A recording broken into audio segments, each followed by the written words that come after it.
Hello and welcome, I'm Riz Khan. Norman Finkelstein is an American academic whose forthright analysis of the Israel-Gaza conflict has provoked strong opinions over many years. He's no less outspoken in this exclusive interview in which he delivers his own hard-talking judgment on the international courts, the ICJ and the ICC. As a son of Holocaust survivors, Professor Finkelstein expresses his frustration with the increasing use and misuse of the terms genocide and Holocaust during the current war. He gives consideration to the events of October the 7th and explains why he believes Israel has forfeited its moral right to self-defense.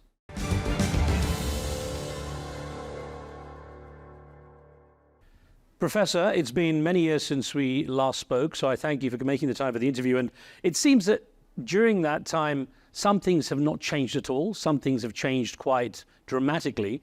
Especially, let's start by looking at the historic situation regarding what Israel is or isn't doing in Gaza.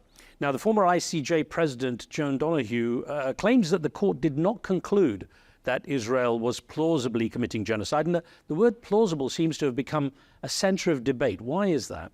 The ICJ issued what's called a provisional order on January 26th of this year, in which it made certain what are called indications to Israel as to how it should conduct itself. The assumption at the time was that the ICJ had concluded that Israel was plausibly committing genocide in Gaza. Now, there has been, as you know, this huge debate about what exactly plausibly denotes. How high is the bar to prove plausible genocide? So the debate at the time was about the stringency of this plausibility standard. However, last month in April, the president of the ICJ, Joan Donoghue, who was from the United States, she said something audaciously new. She claimed not that the standard of plausibility was low, which Israel's supporters had claimed. She said something entirely new. She explicitly stated that the ICJ did not find that Israel was plausibly committing genocide.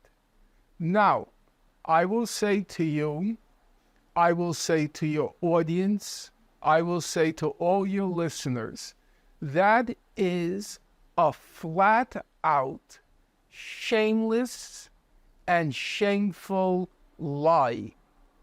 It is impossible, if you understand the court's jurisprudence, to find, as the court did, and she does acknowledge, that what's called the plausible rights of the Palestinians in Gaza, the plausible rights of the Palestinians in Gaza were at risk. Now that she acknowledges, under the jurisprudence of the court, if the plausible rights of the Palestinians in Gaza were at risk, that can only be the case if Israel was plausibly committing a genocide. The case was brought before the court under the Genocide Convention.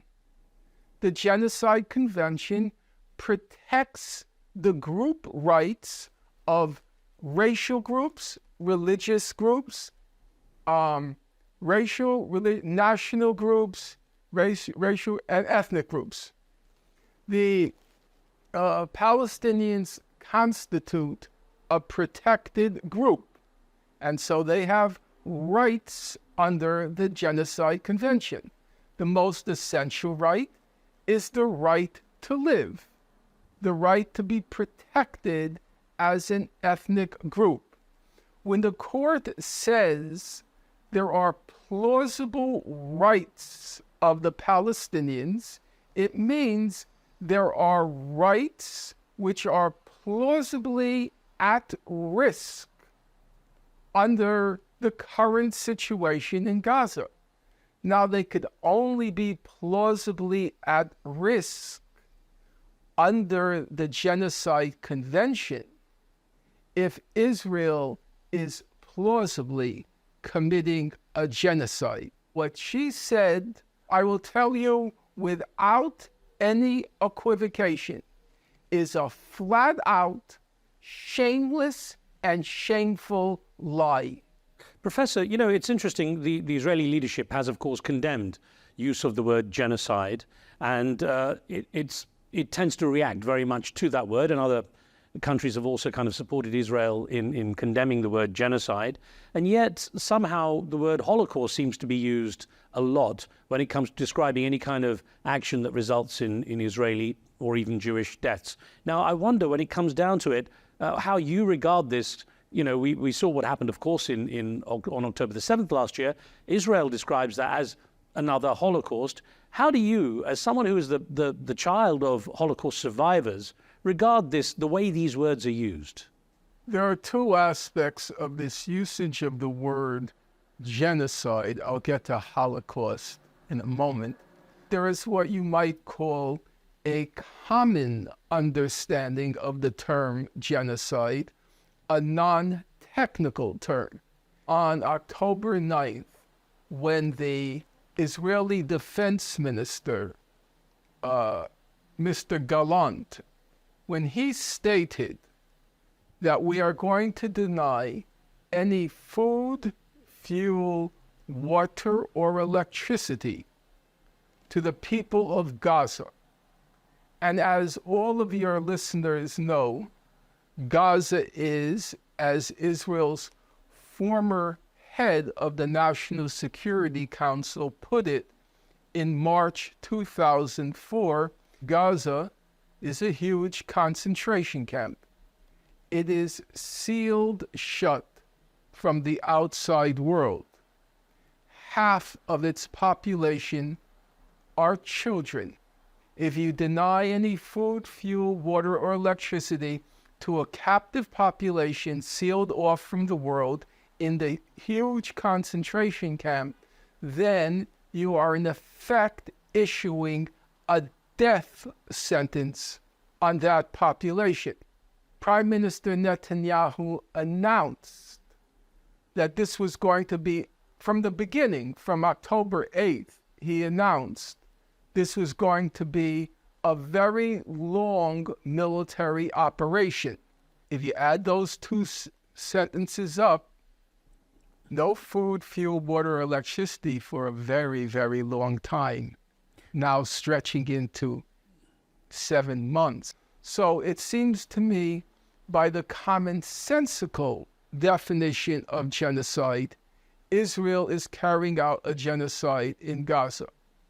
As to the second question you asked, the question of the use of the term Holocaust, I would say personally that the Palestinians do not need recourse to the Nazi Holocaust or any need to appropriate its terminology in order to demonstrate the magnitude of the horror that's being inflicted on Gaza. If you read the reports that have been issued by the United Nations and various agencies, they describe the conditions in Gaza as being catastrophic, disastrous, apocalyptic. And at a certain point, several of the senior officials stated that we have run out of words.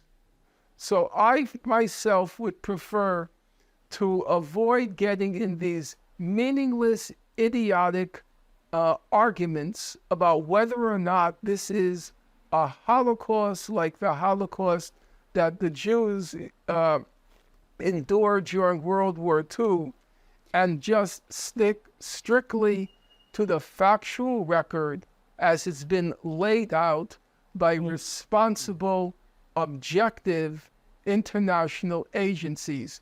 What's happening in Gaza is at this point, and I would like your listeners to pay heed to what I'm saying.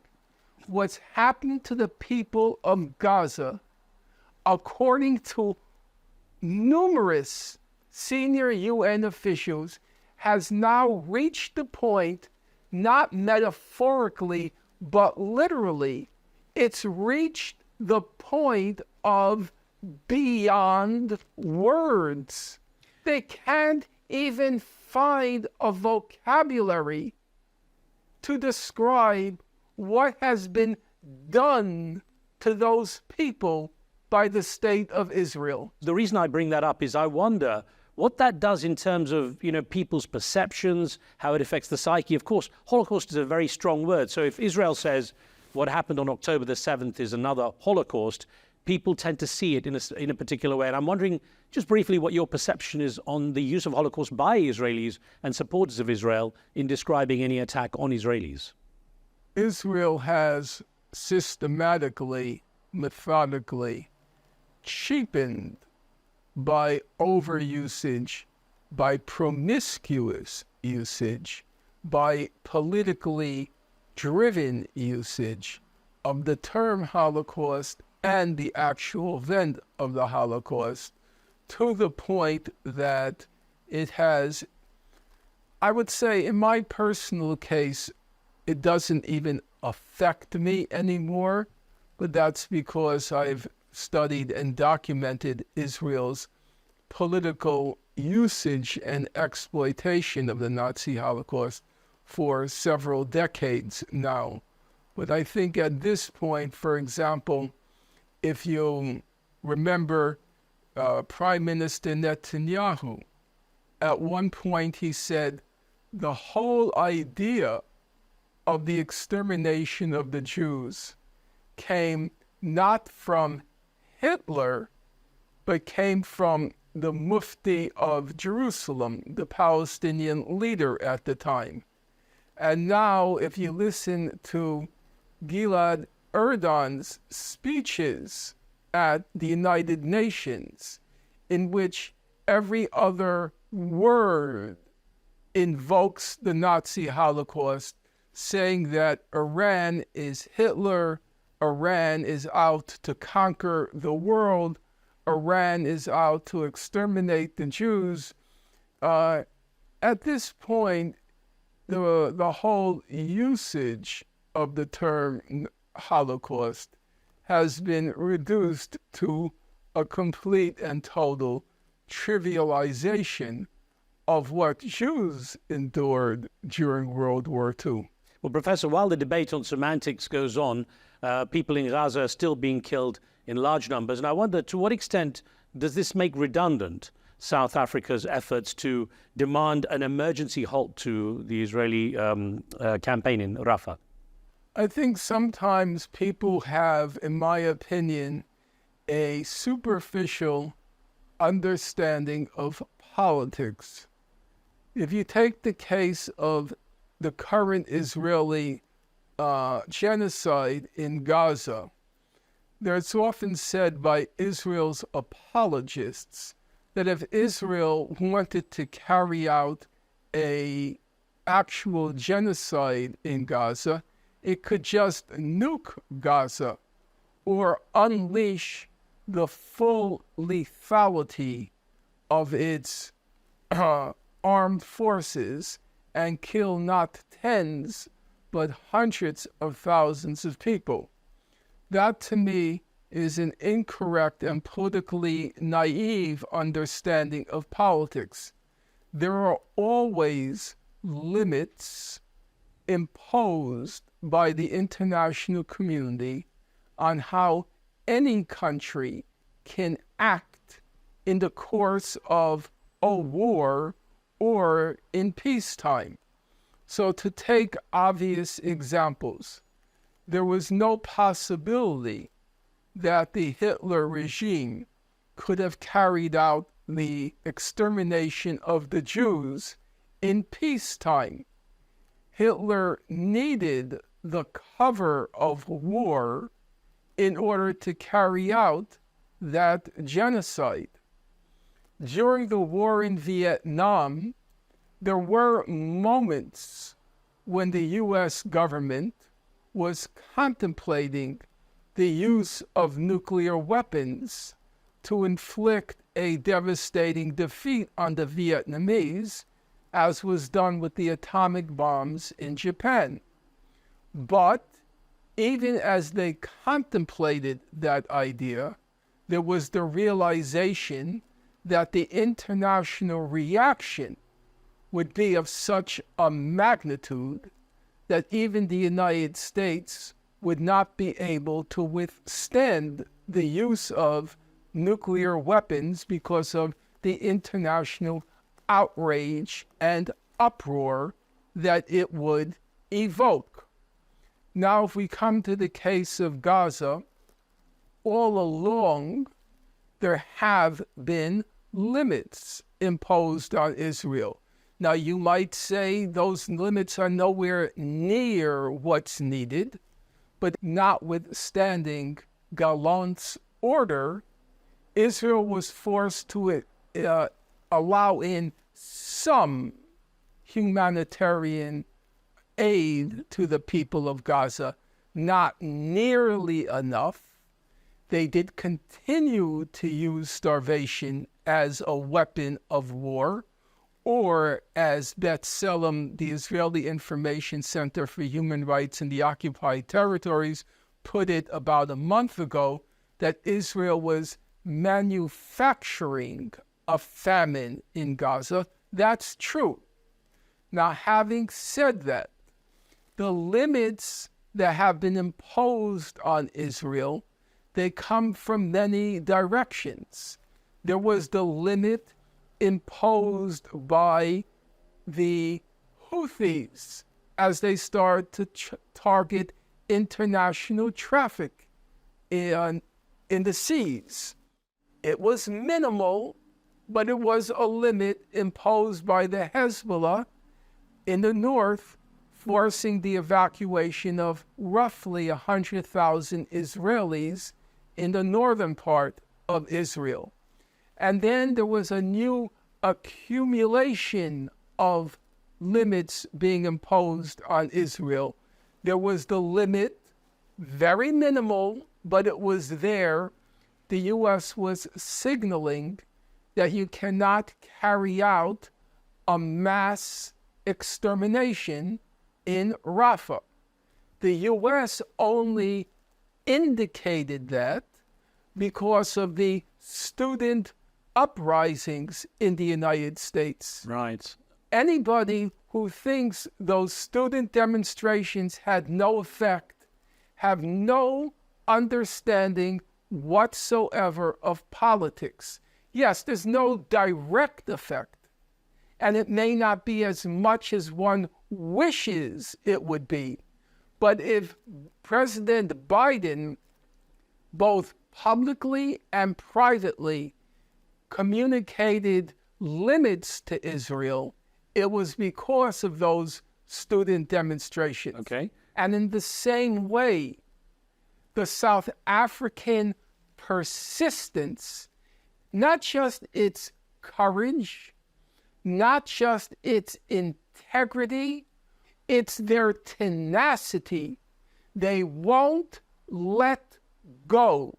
Okay. We will not let you exterminate the people of Gaza. Regarding South Africa, to which you're referring now, could you have expected, based on recent history, South Africa being able to take a move or make a move such as this to the ICJ? A year ago, would you expected this to happen? Listen, I am one of those people who freely admits my errors and my flaws, my miscalculations. There was no way on God's earth that I could have predicted nearly everything that's happened in reaction to the Israeli genocide. The Israeli genocide itself did not surprise me. I've documented the record from Operation Cast Lead in 2008-9, Operation Pillar of Defense in 2012, Operation Protective Edge in 2014. I know the Israeli record. So what happened in Gaza, yes, it's totally in a different magnitude, no question about it. But qualitatively, it's not different. Israel has always targeted civilian population. Israel has always targeted hospitals. Israel has always targeted ambulances. Israel has always targeted journalists. Israel has always targeted and targeted and targeted. That was not new to me. But the reaction, when you asked me, could I have predicted? No way on God's earth. In fact, very soon after October 7th, ideas were circulating on the web to bring Israel to account under the Genocide Convention. I was the very first person to dismiss it. I said, you've got to be kidding. That any country would go to bat for a poor, stateless people, a powerless people in Gaza, half of whom are children, that anyone would go to bat for them? I said, no possibility, because that would mean coming up against the United States. So it came as complete and total shock when South Africa not only went before the court, but the professionalism of their application to the court, the quality of the delegation of the South Africa team. But then there was another shock. The vote the first time was 15-2. That was totally unpredictable. All right. Now, I would say also the student demonstrations were totally unpredictable, because you have to remember, young people today, they're faced with a future of climate change, high unemployment, no real prospects in the economy, no real prospects in their lives. There were 10,000 different issues that the young people could have seized upon in their protests and their demands. And of all the horrors confronting young people nowadays, from the whole array of causes they could have seized upon, they seized upon Gaza. You said a short while ago that there are limits imposed on what countries can do to various peoples. And yet, to a lot of people, there was an absolute silence from the leadership of the world community, from various countries, when it came to this going on in Gaza for so long. How do you explain what so many people refer to as that silence from the leadership of the world while this was going on? There are a number of reasons why. The most important reason is the most obvious. Power. I've said once, I've said twice. Gaza is a poor, powerless, stateless people. There's no quid pro quo with Gaza, as in you get something out of it. It's a cause that requires solidarity without any benefits. And so it's not surprising that the people of Gaza were left abandoned. By 2014, the international community had come to acquiesce, accept Israel's periodic, what it calls, mowings of the lawn in Gaza, these periodic high-tech killing sprees. In 2018, the people of Gaza attempted nonviolent civil resistance, what was called the Great March of Return. What did Israel do during the Great March of Return? We know exactly, because there is an exhaustive 250-page, single-spaced UN report. They targeted children. They targeted medics. They targeted journalists. And they targeted disabled people. There was no world reaction. Okay, let me ask you, what went through your mind, and how do you regard the brutal attacks that Hamas led on October the 7th last year then? How do I regard them? I regard them in the same way as I regarded the brutality, the grotesquerie that accompanied many slave revolts in the United States and also in the Caribbean during the era of the slave rebellions. I regarded what happened as the inevitable, the inexorable consequence of immuring a population in a concentration camp and leaving them there, not least for the reason that you just said. The world had fell silent. Inevitable or justified, in your eyes?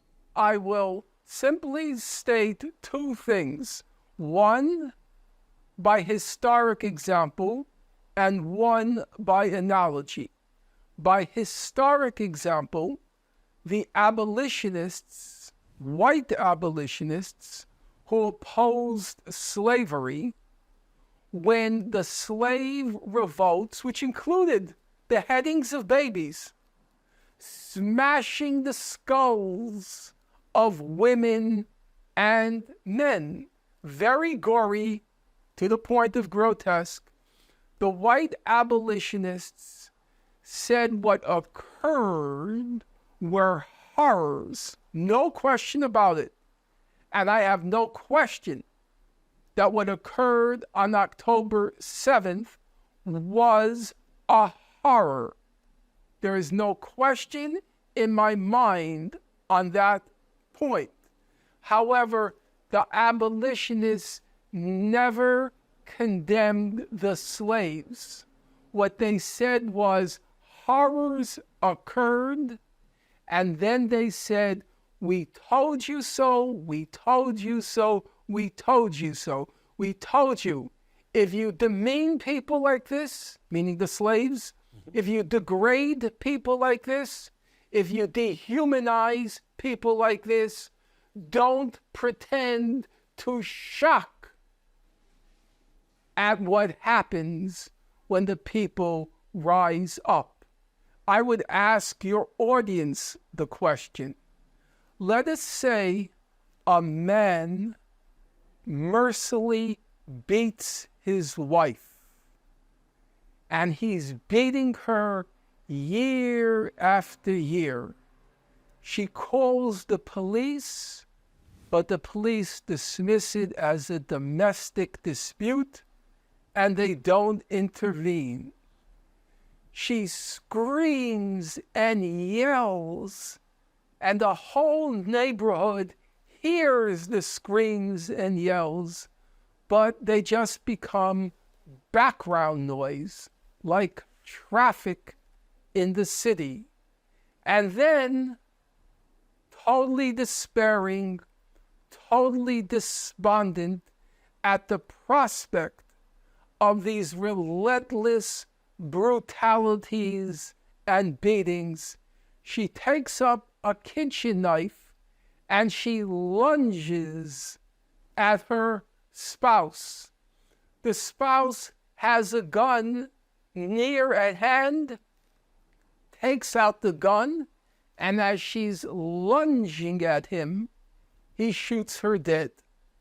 Now, under the law, he probably had a legal right of self-defense.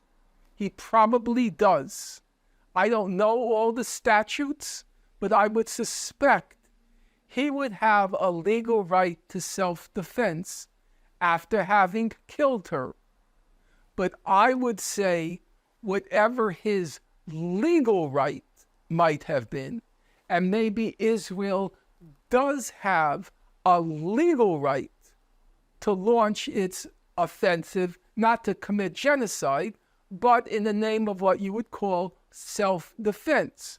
I would say the legal right might be there, but after what Israel has done to the people of Gaza, it has forfeited its moral right to self-defense, just like that wife-battering husband had forfeited his moral right to mortally wound his wife who had been battered mercilessly.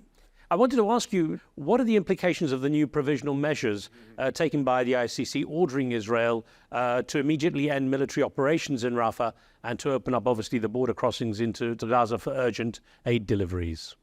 Well, there's obviously a ricochet effect occurring now in the international community between the ICC, which has been MIA, missing in action, for the last, you would say, missing in action, I would say, since the past 20 years, and the ICJ, which has not been missing in action, has acquitted itself, in my opinion, with reasonable honor, but there's now a ricochet effect where the chief prosecutor of the ICC, the International Criminal Court, his name is Karim Khan, could no longer sit idly by as this genocide was unfolding, because he was, as he sat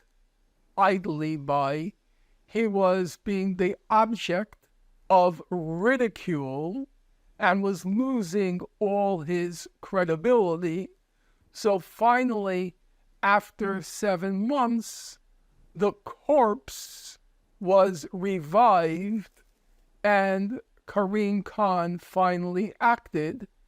And of course, as the accumulation of death and destruction accumulates in Gaza, as that record accumulates, and as the ICJ continues to act as it has, then the ICC will be put in the position of either acting itself or completely discrediting itself. I was going to ask you, sir, though, do you expect the application of warrants now for the Israeli leaders, for Prime Minister Netanyahu, Defense Minister Gallant, the Hamas leaders, Ismail Haniyeh, Mohammed Deif, and Yahya Sinwar? Do you expect any of those people actually to be held accountable, actually to appear in court, actually to end up in prison?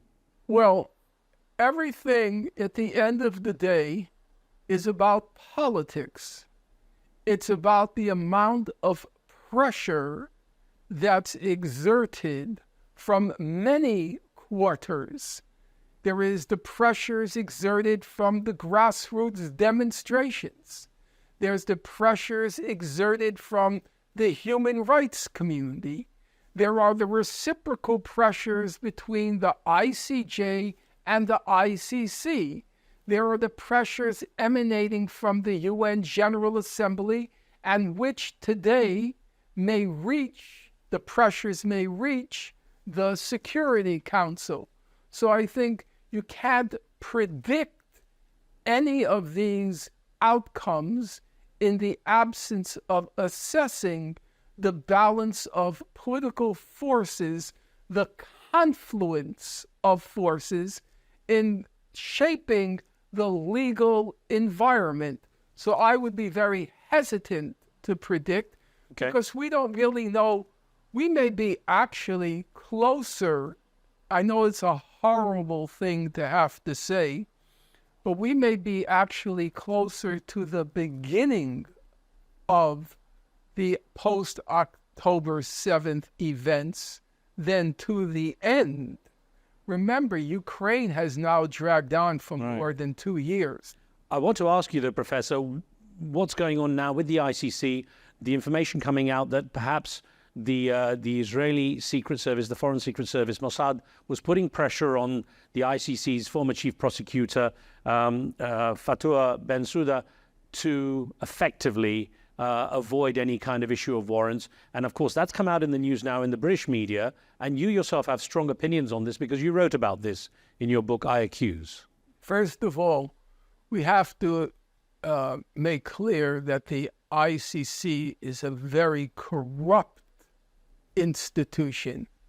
I myself devoted an inordinate amount of time to examining the jurisprudence of Fatou Bensouda in the Israel-Palestine cases that came before the ICC.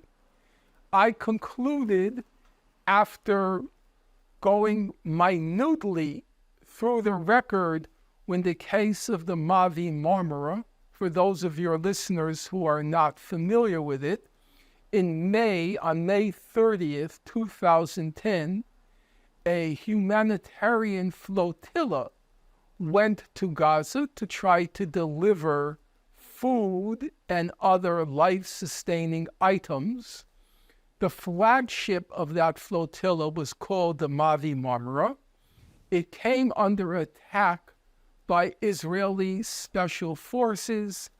10 people on board the Mavi Marmara were murdered, and it became an international incident. It came before the ICC. I wrote a detailed analysis of the Mavi Marmara case, and I titled the book, which I'm holding up in front of you now, I Accuse, herewith a proof beyond reasonable doubt that ICC Chief Prosecutor Fatou Bensouda whitewashed Israel. So I had no doubt, well, I had no doubt at the time that she was being blackmailed by Israel, but I could not prove it, and I decided I would not enter those murky waters and instead limited myself to the factual record. But there was no way on God's earth that she could have, in good faith and of her own volition, she could have produced such a grotesque whitewash of what happened on May 30th on the Mavi Marmara. I mean, I should point out from our side, obviously we haven't got the words of Fatou Bensouda in answer to your statements, but I would like to ask what you feel about these revelations coming out now and what the consequences might be as we look at the situation. Well, I would say I have followed the record very closely my entire adult life, and there are many moments in that record which causes one to believe that the workings of the law and the workings of the legal community have been compromised and contaminated by extra legal factors. There is always so much to talk about with you, and I look forward to having the chance to pick up this conversation and talk more about these issues. Of course, this is now an ongoing news story, so I appreciate your input on that. Please do make sure you can come back onto the show and discuss. There are many more things we'd like to go through with you. It's always a matter of many questions, never enough time. But Professor Norman Finkelstein, I want to thank you so much for joining us. My pleasure. Thank you.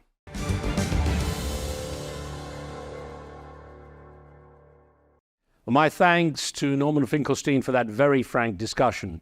And I will, of course, continue to bring you a variety of perspectives on news and cultural stories in future editions of the show, so you can make up your own minds on issues in the news. From me, Riz Khan, and the team, thanks for watching. We'll see you soon.